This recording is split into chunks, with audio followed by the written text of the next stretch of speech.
karakternya Ica ini memang menenangkan kalau buat saya. Ini iya ya. Saya tahu Pak. Saya bisa merasakan Pak. Kadang saya kebawa jadi lebih kalem gitu kalau. Iya, banget. Karena saya pulang dengan bawa satu topik ya. Ica tadi di rumah begini. Dor. Kalau gini, kita berdua yang paling penting pertama tuh bangun bonding semuanya. Jadi kedekatan hati itu penting banget itu karena kalau tiba-tiba kita punishment aja itu berjarak sama anak. Karakter itu dibentuk dari kecil misalnya. Kalau dia sudah terkontaminasi banyak hal, ya sementara pondasinya nggak kuat, kita mengkhawatirkan jadi goyang seperti itu ya. Apa-apalah spill dikit untuk game changer. Apa? Masih lama. 2 bulan lagi. 2024? Bisa jadi.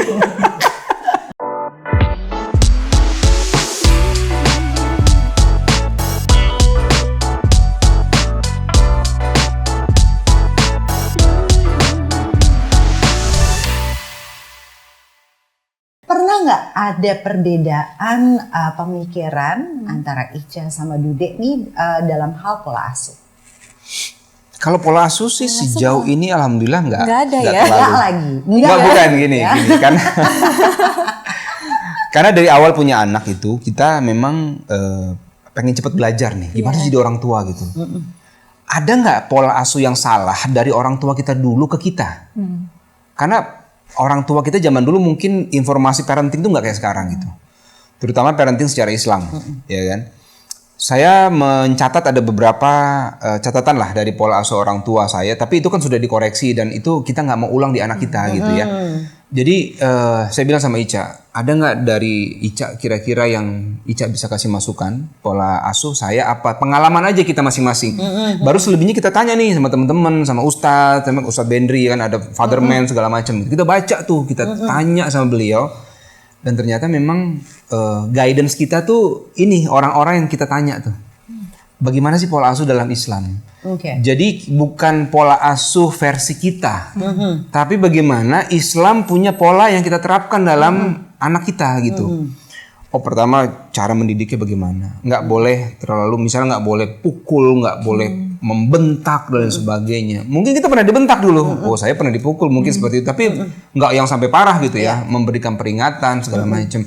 Kadarnya kayak apa sih yang boleh gitu ya kan?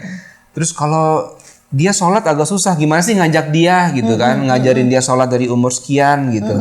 Itu kita banyak nanya sebenarnya, itu kita terapkan di rumah. Ternyata efektif ya? Sangat efektif gitu. Nah gimana kalau di-share aja, kalau memang efektif? Iya kan, kalau pola asuh Rasulullah 0 sampai 6 tahun, perlakukan mereka seperti raja, apapun boleh, nggak ada larangan. Betul. 7 sampai 10 baru mereka sebagai tawanan. Iya kan? Terus tahapan selanjutnya tuh apa ya? 11 ke atas. Remaja tuh apa ya? Ada lagi lah tahapannya setelah menjadi tawanan. Ya mereka sudah terbentuk lah karakternya ya, bisa dibilang. Nah, Dude sama Ica itu exactly menerapkan apa yang sesuai dengan nasihat dari para ahli gitu ya, parenting di bidang parenting tapi based on Islam, atau ada beberapa adjustment yang memang mungkin setiap anak punya karakter yang beda nih. Oke, yang anak yang ini gue pakai trik yang ini, anak yang kedua pakai trik yang B. Nah, betul. Boleh nggak di-share yang menurut Dude sama Ica yang efektif tuh kayak gimana sih? Jadi kita harus tahu dulu sebenarnya karakter anak kita itu kayak apa. Masing-masing kan beda-beda dia. Walaupun ini kan beda umur cuma 2 tahun ya. Tapi beda cara penerapan ke mereka. Mereka punya interest di bidangnya beda-beda juga. Mereka punya kemampuan di bidang akademik juga beda-beda gitu ya. Nah dari situ mulai kita bisa tahu treatmentnya kayak apa ke anak. Nah, ada beberapa masukan nih mungkin buat yang nonton juga ya. Misalnya lihatlah Ibu Eli Risman, ya kan, beliau memberikan bagaimana itu efektif banget dan bagus. Itu bisa langsung diterapkan itu. Ustadz Bendri ya. Kemudian banyak guru-guru yang lain lah gitu ya. sekarang informasi itu kita bisa dapatkan dimanapun dan langsung ke anak hari ini juga bisa kita terapkan gitu. Misalnya milih sekolah deh gitu ya kan. Kita berapa kali survei sekolah ya yang kita mau masukin anak kita itu. Sekolah A, B, C, D, E sampai ketemu sekolah yang sekarang. Oke. Itu kita ngobrol dulu sama gurunya, tanya di sini gimana sih kurikulumnya kita gitu ya. Lihat-lihat dulu. Lingkungannya seperti apa. Apa yang dipertimbangin kalau milih sekolah anak? Ya pertama pasti dari sisi agama ya. Agama nomor 1. Agama nomor 1. Kenapa? Karena karakter itu dibentuk dari kecil misalnya. Kalau dia sudah terkontaminasi banyak hal, ya sementara pondasinya nggak kuat, kita mengkhawatirkan jadi goyang seperti itu ya. Walaupun memang bisa dipelajari seiring berjalan waktu, tapi pondasi agama, karena saya merasa saya kurang pondasi. Ica juga merasa kita kurang berdua nih. Kita nggak mau itu terulang di anak, kita maunya di anak ini dia punya pondasi yang cukup kuat gitu. Kebetulan di sekolah ini juga dikombinasikan dengan kurikulum yang kita rasa cukup bagus untuk bisa dikasih kepada anak. Tinggal bagaimana di rumah itu kita kasih lagi versi kitanya. Apa yang kita dapat, kita cerna dulu ya, kita olah baru kita kasih ke anak gitu. Misalnya ya kayak tadi, kok sholat susah nih misalnya, ayo dong bang, kita manggil abang kan. Udah bang sholat yuk. Iya ntar dulu ayah, mau ini dulu. Nego. Bener. Saya tanya sama Ustadz, boleh nggak kita kasih iming-iming dulu nih? Dia masih kecil nih ya kan? Boleh nggak sih? Boleh. Misalnya dia puasa, kalau puasa sampai maghrib, besok ayah beliin mainan mobil-mobilan yang abang mau. Itu boleh. Jadi semangat dia. Jadi semangat dia tuh. Kalau tarawihnya bisa sampai witir di masjid sama ayah, nanti ayah kasih buku yang bisa gambar-gambar bagus deh gitu ya. Nah seperti itu. Kita kasih sesuai dengan umurnya. Itu efektif ternyata. Dan itu cukup bagus lah. Kalau sistem punishment itu kalian terapin nggak sih untuk anak-anak? Nah, gimana Ica? Kita terapkan sesuai dengan kadarnya aja, gitu. Jadi tapi bukan berarti kayak misalkan dihukumnya sampai dikunci gitu, itu enggak. Punishmentnya bentuknya apa biasanya? Jadi biasanya misalkan dia ingin sesuatu, kita bilang boleh kan, tapi misalnya sebagai contoh, oke, habiskan makanan yang dulu, baru boleh habis itu main. Nah, tapi karena dia makannya lama, akhirnya kan waktunya terpotong buat main. Dan kita memang kita coba untuk tegas di situ bahwa waktu bermainnya ya jadi kepotong gitu. Nah, disitulah kita tetap memberikan punishmentnya. Mereka harus terima konsekuensinya gitu, karena makannya lama, akhirnya waktu main jadi terpotong. Mereka harus terima bahwa itulah akibatnya, gitu, supaya kedepannya mereka belajar bahwa oh ternyata kenapa bunda sama ayah itu menerapkan waktunya seperti ini supaya waktu main aku tetap banyak nih, gitu. Jadi lebih di situ. Jadi memberikan konsep konsekuensi. Konsekuensi. Jadi apapun yang mereka lakukan bahwa ada ini ada konsekuensi loh, gitu ya. Jadi kayaknya punishment yang kayak dikurung di kamar mandi. Udah jadi trauma dan anak-anak apalagi kalau kita lagi ngajarin sholat. Betul. Kalau nggak sholat, bunda kurung kamu di kamar mandi, makin gak mau sholat sampai gede gitu ya. Terus apalagi Dude mungkin bisa share apa yang dinasehati oleh Ibu Eli Risman gitu yang selalu diingat gitu ya sampai sekarang, mengenai sebenarnya lebih ke ini, aku lebih menarik gimana mengajarkan ritual ibadah untuk anak-anak yang umur 7 deh. Umur 7 tuh kan umur yang mereka lagi ngeliat, lagi mencontoh gitu ya. Ketika mereka nggak mau lakukan apa yang kita harapkan gitu ya, apa sih yang harus kita lakuin? Untuk Dude sama Ica biasanya ngapain? Pernah nggak mukul dengan lembut? Kan diperbolehkan. Misalnya setelah umur 7 kan boleh ya. Boleh pukul lah anak-anakmu. Pernah nggak mukul tapi boleh kok mukulnya nggak melukai, cuma simbol gitu. Pernah nggak sih? Kalau gini, kita berdua yang paling penting pertama tuh bangun bonding semuanya. Jadi kedekatan hati itu penting banget itu, karena kalau tiba-tiba kita punishment aja, itu berjarak sama anak. Dia akan punya rasa kesel. Saya menghindari dia punya rasa kesel sama orang tuanya gitu. Akhirnya dendam. Jadi biar bondingnya ada kebentuk kuat, sayangnya kita kita sering peluk lah, kita cium segala, itu butuh dia sentuhan itu gitu. Nah kalau bondingnya udah kuat, sebenarnya kita ngomong apa aja dia bisa ikutin sebenarnya. Kalaupun dia merasa capek ayah, boleh nggak? Boleh, tapi 5 menit. Jadi saya kasih waktu. Bang, nih nanti komatnya tinggal 5 menit lagi bang. Ya bang mau istirahat. Oke, ayah kasih waktu 2 menit, baru kita ke masjid gitu. Jadi saya tetap dia boleh, tapi waktunya saya kasih batasan gitu. Kalau punishment yang sampai mukul sih, saya sangat menghindari itulah sama Ica. Ya. Sampai detik ini. Sampai detik ini. Kalau bisa sampai kapanpun. Sampai kapanpun. Betul. Ya memang kalau diperbolehkan dalam batas-batas tertentu. Kalau memang itu memberikan efek yang positif ya silahkan. Tapi dengan batasan tertentu ya. Tapi selama ini kita menghindari itu gitu. Saya lebih tanya ke dia, kenapa? Abang sakit. Abang kenapa nih gitu kan? Kenapa nggak mau gitu. Jadi lebih kepada itu sih sebenarnya. Atau kadang kalau pas dia lagi misalnya mau wudhu tapi masih tiduran dulu, itu diajak bercanda kayak ayo gitu. Jadi kita lagi ajak bercanda, gitu akhirnya dia maksudnya tidak menjadi beban bahwa aduh dipaksa wudhu nih gitu, enggak. Jadi kita supaya coba rubah mindsetnya, mungkin ngajaknya dengan cara bercanda. Gitu. Jadi catatannya anak-anak itu senang melakukan sesuatu yang menyenangkan. Betul. Jadi kalau dari awal kita ngajak sholat, ngajak ngajinya dengan cara yang tidak menyenangkan, ya dia nggak tertarik lah. Mendingan main bola di luar, mendingan main basket sama teman-teman.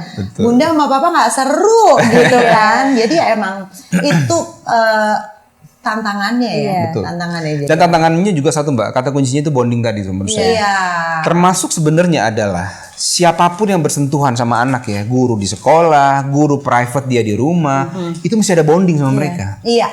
Pengalaman kita, guru ngaji private yang datang ke rumah, itu dia begitu datang nggak langsung ngajak ngaji, ngobrol dulu, gimana sekolahnya, main apa tadi, itu kan anak jadi senang. Jadi nggak datang, ada PR, nanti setoran hafalan segala macam gitu kan. Itu kita terapkan sama anak-anak. Jadi anggap bahwa hati mereka sama kita tuh satu dulu nih. Benar. Nah, apapun terjadi kita deketin ke bonding mereka itu. Bicara bonding itu juga sangat mempengaruhi dengan pergaulan anak-anak nantinya. Nanti kalian akan merasakan ketika mereka ABG. Ntar boleh curhat Mbak sama saya. Nanti akan masuk lagi fase dewasa muda, ya kan? Itu luar biasa banget loh. Jadi bonding itu aku sepakat banget bahwa itu harus dibentuk supaya anak-anak ini nggak lari ke orang lain untuk mereka nggak mencari orang-orang di luar sana yang lebih nyaman buat mereka. Apalagi sekarang banyak kasus bullying. Itu ngikutin dia. Kan ya. Betul, ngeri banget sampai ada yang meninggal. Ya Allah, ngeri banget. Dude sama Ica memberikan insights apa sih untuk anak umur 7 tahun? Kan namanya anak umur 7, anak aku aja pernah loh terlibat konflik di sekolahnya. Misalnya dorong-dorongan gak sengaja, bercandanya suka di luar kontrol. Sampai akhirnya bisa membahayakan temannya. Namanya anak laki yang modelannya kinestetik gitu ya. Itu kan kadang-kadang gak kontrol gerakannya. Gerak terus. Terus ketika ada anaknya gak sengaja misalnya ketendang atau kepukul, ada aja gitu loh masalah kayak gitu. Dude sama Ica ngasih bekalnya gimana sih sama anak-anak? Kita coba memang untuk ya itu banyak ngobrol, banyak kasih nasihat sama dia, mengingatkan lah gitu ya. Tapi kalau saya pikir karena interaksi banyak di sekolah ya, maka penting banget sekolah punya sistem untuk menghindari bullying pertama. Yang kedua, kalau kita adalah orang tua sama guru di sekolah itu memang komunikasinya harus intens, harus baik. Dua arah ya. Dua arah. Misalnya Bunda, tadi Rendra di sekolah begini. Tadi kita sudah kasih peringatan, nanti di rumah tolong diteruskan lagi ya peringatan. Jadi gitu. Jadi paralelnya itu jalan begitu. Jadi kita tahu apa yang dilakukan di sekolah, apa yang terjadi sama dia di sekolah, itu kemudian di rumah kita beresin lagi versi kita.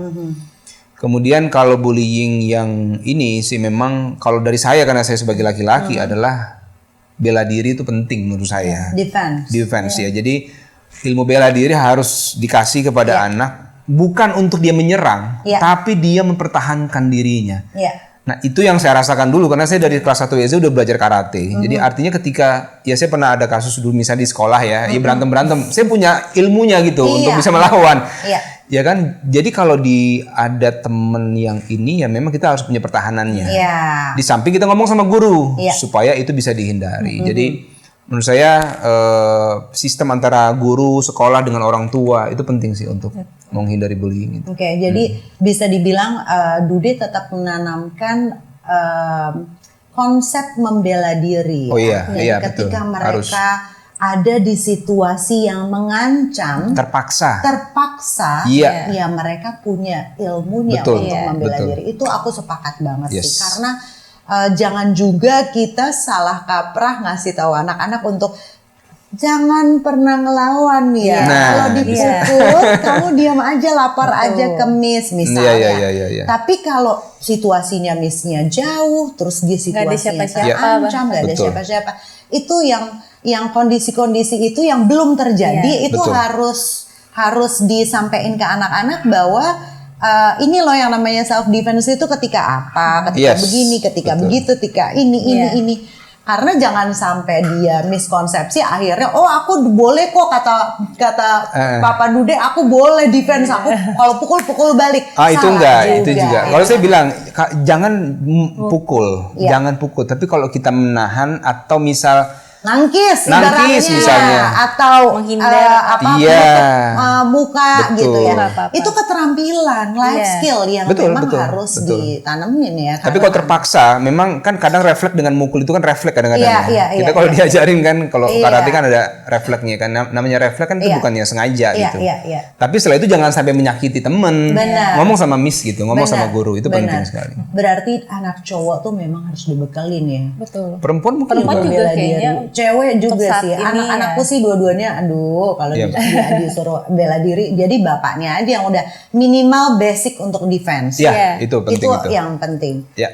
Aku ambil waktunya sebentar ya. Ngerasa gak sih kalau setiap minggu atau mungkin setiap bulan kebutuhan kita itu semakin naik. Pengen punya penghasilan tambahan, mau punya bisnis yang bisa dijalani dari rumah? Aku ada solusinya. Alanabi Family.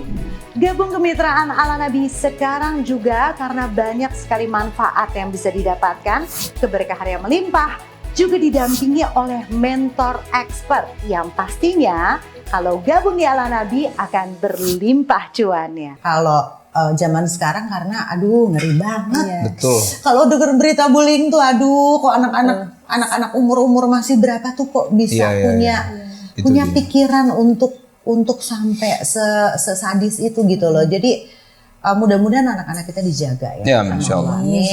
Mudah-mudahan mereka dijauhin dari kasus bullying karena tipis banget beda bullying sekarang bisa verbal, bisa fisik. Iya, itu dia. Luas banget masalah bullying ini ya, dahsyat.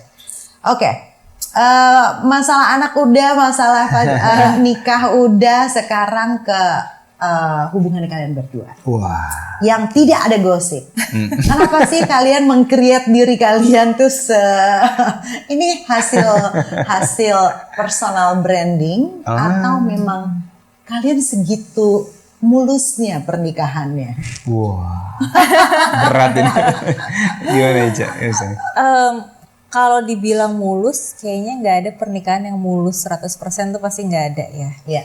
Tinggal bagaimana dari masing-masing pribadi individual itu kita menghadapi dan mencari solusinya.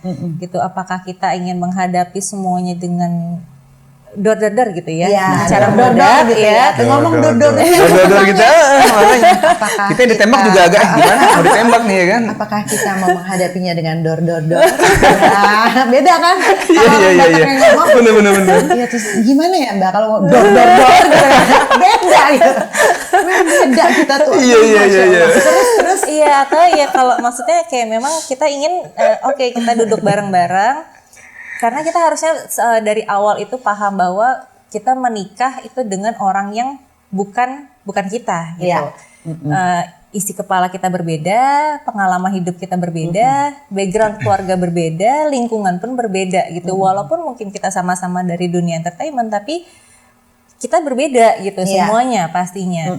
Nah itu yang harus dipahami gitu, bahwa setiap pernikahan itu pasti akan selalu ada perbedaan gitu. Nah tinggal bagaimana kita mencari solusinya, itu yang kayaknya dibutuhkan kedewasaan masing-masing sih gitu. Jadi mungkin ada orang yang senang dengan menyelesaikannya, udah deh cepet deh gitu, tapi dengan emosi. Ada juga yang mungkin kita memilih untuk kita lebih ke jalan yang tenang gitu. Kenapa? Karena itu lebih menyelesaikan semuanya gitu buat kita, dan kan lebih enak ya kalau maksudnya kita ngomong dengan kepala dingin, terus tetap semuanya baik-baik aja gitu. Dan semuanya selesai, rumah tangga insya Allah aman, kedepannya kita bisa berpikir lebih jernih lagi dan kita refleksi dari apa yang terjadi gitu. Kedepannya tuh lebih enak. Aku juga ngomong sama Ica tuh langsung nggak pengen cari masalah. Aku mendingan udahlah kita baik-baik aja ya. Di dor-dor loh ya. Aku bisa bayangin loh jadi Dude. Iya kan? Kebayang nggak Mbak? Kebayang aku, Masya Allah. Kebayang. Jadi ngelihat matanya aja udah. Aku nurut sama kamu. Nggak ada masalah. Teduh banget ya Allah. Masih gitu sih Ca, makan apa? Makan apa ya Ca ya? Tapi ini karakter loh. Kalau aku yakin ini karakter Ica yang memang hasil didik dari kedua orang tua nih, mungkin ya so tahu aja. Cuma aku yakin ini bukan karena Dude yang bikin Ica kayak gini. Justru saya begitu nikah tuh terima beres ya. Saya baru merasa kok. Karena begitu nikah ini berbeda dari yang kita kenal di lokasi gitu Ica kan. Udah jadi istri terus karakternya Ica ini memang menenangkan kalau buat saya. Ini iya ya. Saya tahu Pak. Saya bisa merasakan Pak. Kadang saya kebawa jadi lebih kalem gitu kalau. Iya, banget. Karena saya pulang dengan bawa satu topik ya. Ica tadi di rumah begini nih. Dor. Nggak dor.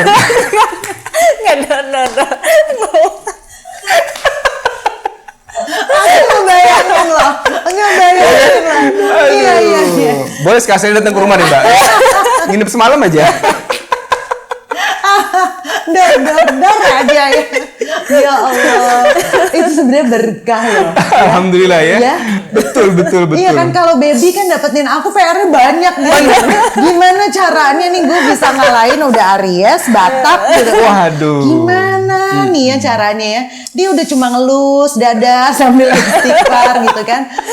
Iya kan, sampai misalnya ada satu momen tuh tiba-tiba sayang, aku besok boleh nggak aku mau puasa Senin Kemis. Masya Allah, kamu masuk apa gitu. Kaget loh dia. Kaget ya. Karena aku kan abis dibilangin sama Ustaz. Masya Allah, kamu kayaknya salah dia mungkin. Iya, buat dia tuh kayak wah ada apa nih bini gue gitu. Ya ampun, salut banget loh aku lihat Ica. Ya Allah, mudah-mudahan aku bisa ya lembutnya Ica gitu ya. Aduh, tapi karakter. Itu dia, betul. Orang bisa berubah menjadi lebih baik. Orang bisa mengupgrade dirinya terus untuk memperbaiki diri baik. Tapi kalau karakter aku disuruh lembut, mohon maaf banget ini ya. Dimaafin, darah Mbak. mengalir di tubuhku ini geledak-geleduk darah.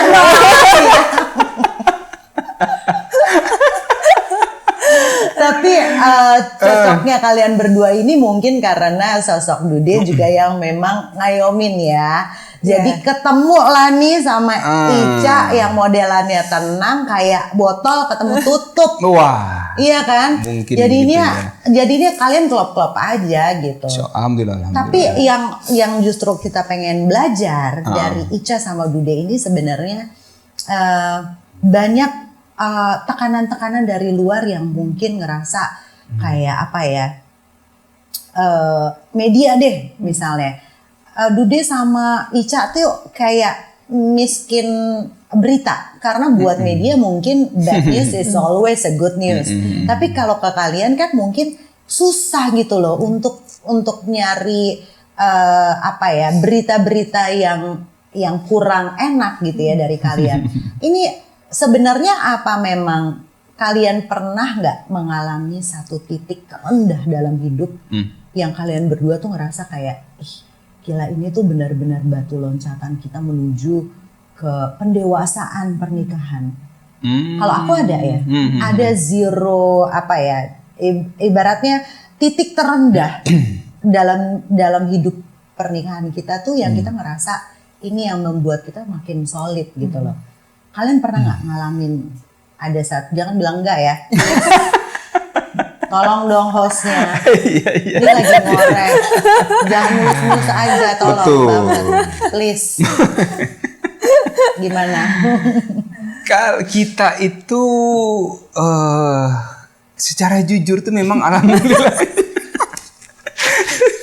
Aku udah terlalu mulus nih bintang tamunya. Bukan, maksudnya memang setiap hal itu Salah nih bintang tamu. kita coba kayak Ica bilang ya. Memang Ica itu begini Mbak. Ica itu semua bisa diberesin kalau ngobrol. Ica tuh begitu orangnya. Apapun terjadi, ngobrol aja bisa beres gitu ya. Aku Nggak boleh begitu yang. Oh iya Kak. Iya Kak. Ngerti. Jadi dengan sendirinya selesai. Iya. Belum ada solusinya udah beres itu urusan. Nah jadi Aduh, kalau titiknya itu sebenarnya boleh bilang mungkin nggak ada. nggak ada. Titik Oke, itu. oke. Gue yang nyari deh. Cemburuan pernah nggak? Jangan bilang nggak. Begini. Kalian kalau sampai sekarang masih main sinetron? Masih main sinetron. Masih. Ica bolehin nggak Dude main dengan lawan main selain Ica? Boleh dan sebalik. pernah. Oh, Boleh. pernah. Pernah. Waktu itu sama Kak Dewi Sandra, Pernah. terus sama Sama Cici. Citra Kirana pernah. Pernah. Terus Cici juga pernah TVM sama Misha ya waktu Iya, itu. pernah. Oh gitu. Kita boleh. Jadi kalian nggak pernah cemburu juga? Iya, karena mungkin kita tahu bidang kita masing-masing Iya. ya. Dan kita tahu di mana batasan Batasan. adegan kita bisa kita lakukan. Oh, kalian komunikasiin nggak? Oh, Misalnya iya, jelas. ada do and don'ts. Apa sih do and don'ts-nya? Sebenarnya bukan cuma kita coba mengkomunikasikan juga sama director, Benar, sama produser gitu. benar. Karena setelah menikah kan, tapi begini, alhamdulillahnya setelah menikah, sinetron kita kebanyakan kita jadi pasangan. Iya. Oke.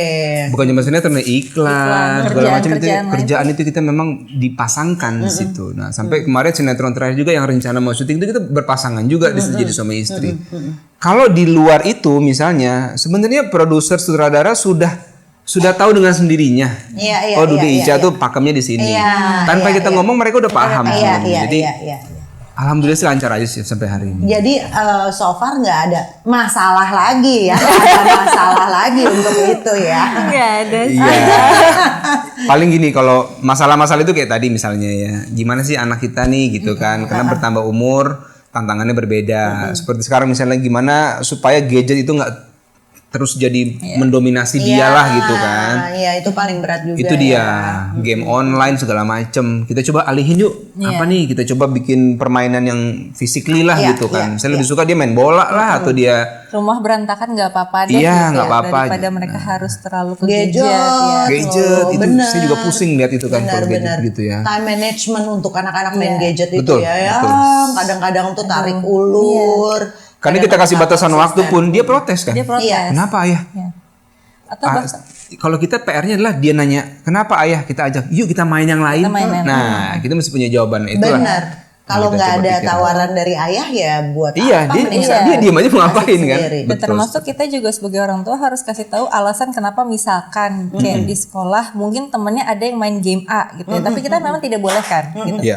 Itu jadi pertanyaan tuh ya, terutama buat Rendra kayak. Kok abang nggak boleh "Kenapa main? nggak boleh? Abang Kenapa main gitu temennya, kan? gitu. Kita harus punya jawaban gitu. Jadi dan jawaban kita juga harus yang bisa masuk ke nalarnya dia, Logikanya logikanya mereka, dia. anak umur Karena segitu. kalau misalkan buat mereka nggak masuk akal jawaban, mereka kan nanya kenapa gitu. Iya, Dan iya, itu iya. akan menjadi pertanyaan tanpa henti. Iya, gitu. iya. So far kalian sampai detik ini stripping. Stripping terakhir itu Kalau strippingnya tayang 2022 ya. Iya, 2022, iya, setahun yang lalu terakhir. Itu kan lumayan ini ya, apa namanya Iya. mengorbankan waktu banget. Jarang ketemu anak-anak, apalagi kalau kalian satu produksi dan jadi pasangan Betul. suami istri. Betul. Nyiasatinnya dulu kalau nggak salah Ica pernah sama Dude sampai bela-belain nyewa Iya, sewa rumah. rumah supaya deket ya Betul. sama anak-anak. Itu sampai sebegitunya untuk siasatinnya ya. Iya. Karena kita nggak mau bonding itu lepas. Jadi kita kalau kita rasa tadinya awalnya gini, kita nggak mau sewa rumah, tapi kita sering video call. Iya. Cuma kok kayaknya Cuma kita merasa kurang. kok kurang nih. Video call tuh nggak bisa meluk ya, gitu. Nggak bisa Nggak dia. ada langsung gitu. Kita kan pengen dia tiduran, dia deket sama ayah sama bundanya gitu kan. Nemenin. Akhirnya kita coba deh kita sewa rumah. Jadi Jumat, Sabtu, Ahad itu dia sama kita di lokasi. Di lokasi. Jadi saya cari tempat yang jarak dari rumah ke lokasi cuma 1 menit gitu. Iya. Bahkan pergantian set pindah lampu aja sih bisa pulang. Kita pulang gitu. Kita bisa makan bareng dulu. Ada jeda berapa scene kita pulang. Bisa main gitu. dulu, jeda 2 scene 3 scene kita main sama dia gitu. Kadang dia datang ke lokasi ngeliat kita syuting. Iya. Biar dia tahu ayah sama bundanya begini kerjaannya nih gitu. Iya. Gitu. Itu jadi salah satu solusi juga ya. Betul. Kalau aku kan belum dapat permit nih balik lagi main ya sama Baby karena enggak lah udah stripping tuh. Kita syuting sama kita aja, Mbak. Tetap aja pulangnya jam 12 kalau stripping ya kan dan betul. tiap hari. Setiap hari. Iya kan kalau mungkin kalau di aku tuh kenapa ada larangan ya aku tahu bahwa kalau ketika aku lebih banyak menghabiskan waktu di luar tanpa suami, suami juga jadi uring-uringan yang pertama, anak-anak juga jadi kehilangan momen yang dikorbanin tuh terlalu banyak gitu loh. Kecuali kalau Baby pemain sinetron ya. Ide bagus. Beda cerita. Iya ya. Mungkin boleh ya. Nggak mungkin terjadi. Kita cari peran yang cocok. Nggak mungkin terjadi. Enaknya kalian tuh kayak gitu. Jadi kalian bisa mensiasati di satu produksi atau request jadi pasangan. Banyak gitu loh yang bisa disiasatin ya. Benar. Masya Allah. Alhamdulillah. Kedepannya nih kalian mau nambah anak lagi nggak sih? Insya Allah. Masih ya, masih ada peluang. Ya pengen ya minimal 3 lah. Minimal 3. Setuju sih. Setuju, Aku kan perempuan laki. Oh iya, Mbak 3 juga kan? Iya. Alhamdulillah. Kalian laki-laki perempuan. Amin. Mohon doanya. Iya. Mohon doanya ya. Planning ke depan selain ingin punya anak, apa bisnis ada dong? Ada brand ya? Betul. Brandnya Dude atau brandnya Ica? Jadi brand ini kita garapnya sama-sama lah. Berdua. Ya, tapi mungkin belum kita bisa kasih tahu ya, karena masih. Belum nih. Belum, masih inilah. Belum. Kok aku Kalau kemarin itu sifatnya kerjasama. Collab Atau brand ambassador kan. Oke. Sekarang ini kita lagi coba bikin bareng. Nanti waktunya akan kita beritahu. Oke. Jadi brand nih ya. Insya Allah. Clothing brand. Bukan. Tapi ada satu lini yang beda lah gitu. Oke. Oh jadi bukan clothing. Bukan. Oke. Kalau clothing ada. Kalau clothing kita sama teman kita memang juga berjalan berbarengan aja gitu. Oke. Dia udah ekspor di situ dan kita belajar sebenarnya. Oke. Satu lini bisnis nggak bisa dibocorin ya. Nextnya apa ya? Apa-apalah spill dikit untuk Game Changer. Apa? Masih lama nih tayangnya. Masih lama. 2 bulan lagi. 2024? Bisa jadi. Keburu hamil. Update. Keburu hamil. Nah, di bidang apa? Iya, nanti lah Mbak itu Mbak. Kita tuh pengen. Karena kalau masih planning, kalau masih jadi planning. yang pertama. Betul. Kalau masih planning bisa jadi, bisa gagal. Kan begitu. Nanti kalau nggak jadi kan kita nggak enak dong sama manusia. Mudah-mudahan kan? apapun yang kedepannya Betul. yang lagi dijalanin bisnisnya, Amin. mudah-mudahan berkah. Amin. Lancar prosesnya ya. Amin. Oke, mudah-mudahan pokoknya apapun yang sedang dijalani, bisnis kedepannya, walaupun belum di-spill, dibocorin. Kalau jadi mudah-mudahan jadi ya Mbak. Amin, mudah-mudahan lancar dan sukses. Ya insya Allah. Sebelum menutup obrolan kita yang terlalu tenang ini, boleh mungkin memberikan Game Changer quote-nya untuk kita semua. Ica dulu. Ica dulu. Tuh kan, mulai deh. Iya kan? Ini konflik ya, ini konflik. Senang, kurang naik nadanya. Gitu ya. Gimana Ica? Kalau dari Ica, doa kita itu seperti bunga. Yang mungkin walaupun ditanam bersamaan, tapi tidak selalu tumbuh bersamaan. Cuman suatu hari nanti insya Allah itu semua akan indah. Kenapa? Karena janji Allah itu pasti dan Allah tidak akan pernah ingkar janji, dan janji Allah itu tidak pernah terlambat. Baik itu dari pekerjaan kita, rezeki kita, insya Allah semuanya akan indah pada waktunya. Masya Allah. Tuh, itu saya ajarin di rumah tadi. Di rumah udah saya siapin. Ica dan ngomong gini. Itu dari saya. Enggak itu dari Ica. Itu murni dari Ica. Murni dari Ica. Jujur ya. Sekarang istri saya itu. Sekarang udah kita mau denger nih, ini pasti lebih gong lagi. Pasti. Jangan sampai gue nangis. Ica tadi bunga ya. Kata akar. Aduh. Apa kumbang? Kalau dari saya cuma ini aja mungkin. Yang pertama adalah ini ada 10 ya. Panjang. Jadi kalau dari saya, hidup itu bukan di tangan kita. Hidup di tangan Allah sebenarnya. Maka jangan jalani hidup sesuai apa yang kita mau, tapi tanya Allah maunya apa. Terapkan dalam hidup kita, mudah-mudahan dunia akhirat bisa selamat. Masya Allah, tabarakallah. Pamit dulu ya. Keren. Insya Allah. Mudah-mudahan game changer quotes dari kalian berdua ini bisa kita terapin sama-sama untuk bisa meneladani dan juga memetik hikmah dari obrolan kita malam siang hari ini. Amin. Terima kasih banyak Sama-sama. Bude. Sama-sama. Terima kasih banyak Ica. Salam buat Mas Baby. Sukses untuk semuanya, barakallah. Amin.